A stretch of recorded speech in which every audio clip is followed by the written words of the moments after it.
අදත් කොමු ඇක්වරියම් YouTube channel එකත් එක්ක එකතු වෙනාලව සාදරයෙන් පිළිගන්නවා. ඉතින් ඔන්න අද කාලයකට පස්සේ අප්ඩේට් වීඩියෝ එකක් ගෙනල්ලා තියෙනවා. ඉතින් අද මේ වීඩියෝ එකේ මම පෙන්වන්න හදන්නේ මම අලුතෙන් ගෙනාපු මාළු වර්ග දෙකක් ගැන.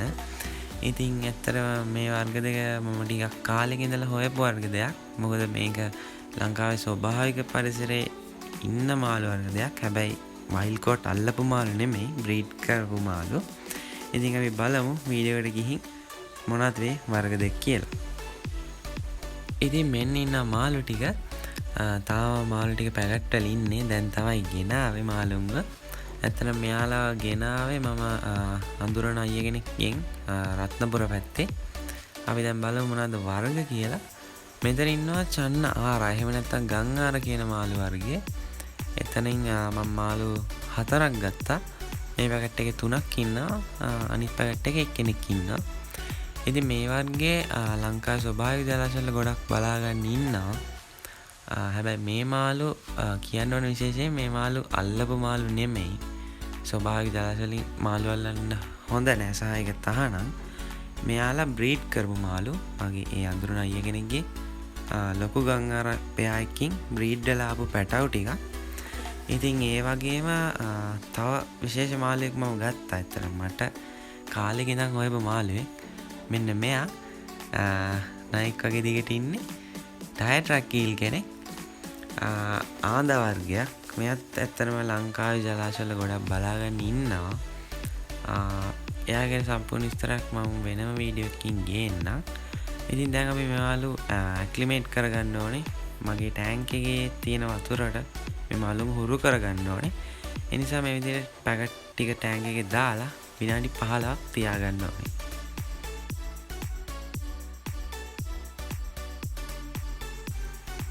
ඉතින් දැන් විනාඩි 15ක් ගියා. හැබැයි ඇත්තටම විනාඩි 30ක් එහෙම නැත්නම් පැය භාගයක් මෙයාලා මම තියාගන්නවා මේ විදිහට ටෙම්පරේචර් එක බැලන්ස් වෙන්න. ඉතින් මම හිතුවා පොඩි විස්තරයක් මේ ගැන කියන්නම් කියලා. මේ ටයට්‍රැකීල් කියන්නේ ලංකාවේ අපි හඳුන්වන්නේ තෙලියා කියන නමින්. ඔයාලත් බොහෝ දුරට දන්නවා ඇති සහ හදලත් ඇති. ඉතින් අපි මේ විදිහට තව විනාඩි 15ක් මේ පැකට් ටික මෙහෙම තියාගෙන ඊට පස්සේ මම දැන් කරන්න යන්නේ මේ පැකට් ටික ගැටේ ලිහලා ඊට පස්සේ මගේ ටැංක් එකේ තියෙන වතුරෙන් ටික ටික මේ පැකට් වලට එකතු කරන්න. ඉතින් මේ විදිහට පැකට් එකට වතුර එකතු කරගන්න එකේ හේතුව තමයි මේ මාළු දැන් පැකට් එකේ ඉන්න වතුරට වඩා මගේ ටැංක් එකේ වතුර වෙනස්. ඒක ඉතින් හැම ටැංක් එකකම එහෙම තමයි.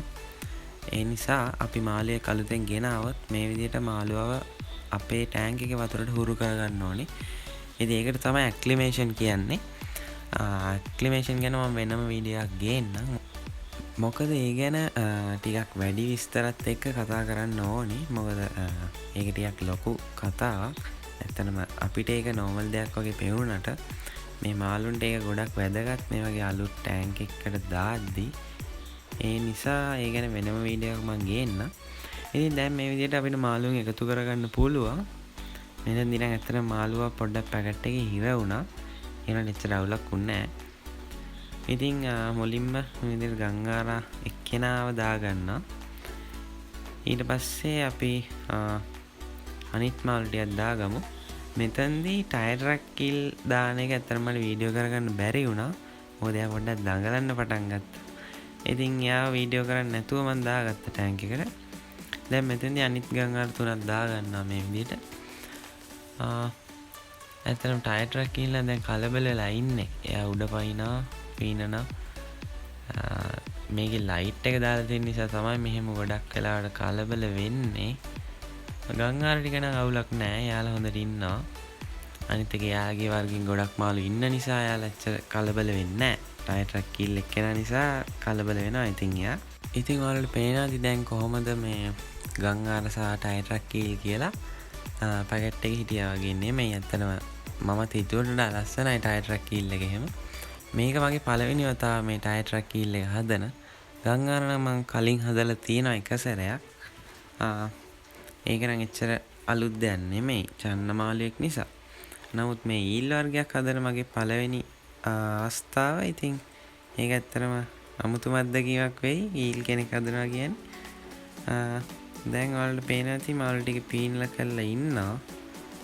දැන් මේ විදිහට මේ වීඩියෝ ක්ලිප් එක මම ගන්නේ පැය භාගයකට විතර පස්සේ. ඒ කියන්නේ ටැංක් එකට දාලා පැය භාගයකට විතර පස්සේ. දැන් ගංගාර ටිකත් අවුලක් නැහැ, දඟලන්නේ නැහැ. ටයර් ට්‍රක් කීලුත් එච්චර අවුලක් නැහැ. ඒ වගේම කියන්න ඕනේ විශේෂ දෙයක් තියෙනවා. මේ මාළු විකුණන්න තහනම්. මේ මාළු ඇත්තටම මේ ඒ අයියා විකුණවුවා නෙමෙයි, මට නිකන් දුන්නේ ගංගාර ටික. ටයර් ට්‍රක් කීලුත් එහෙමයි. ඒ අයියා අඳුරන නිසා එයාගේ බ්‍රීඩ් කරපු මාළු දුන්නේ. ඇත්තට මේ කියන්න ඕනේ. ඉතින් මේ විදිහට තමයි මේ වීඩියෝ එක ඉවර වෙන්නේ. ඉතින් මං හිතනවා මේ වීඩියෝ එක හොඳ ඇති කියලා. ඉතින් ඔයාලගේ වටිනා කමෙන්ට් එක පල්ලෙහෙන් දාගෙන යන්න මේ වීඩියෝ එක ගැන මොකද හිතන්නේ කියලා. ඒ වගේම channel එකට subscribe කරන්න කියලා මතක් කරන ගමන් අදට ගිහින් එන්න ඊළඟ වීඩියෝ එකෙන් හම්බෙන්න බලාපොරොත්තු වෙන්න.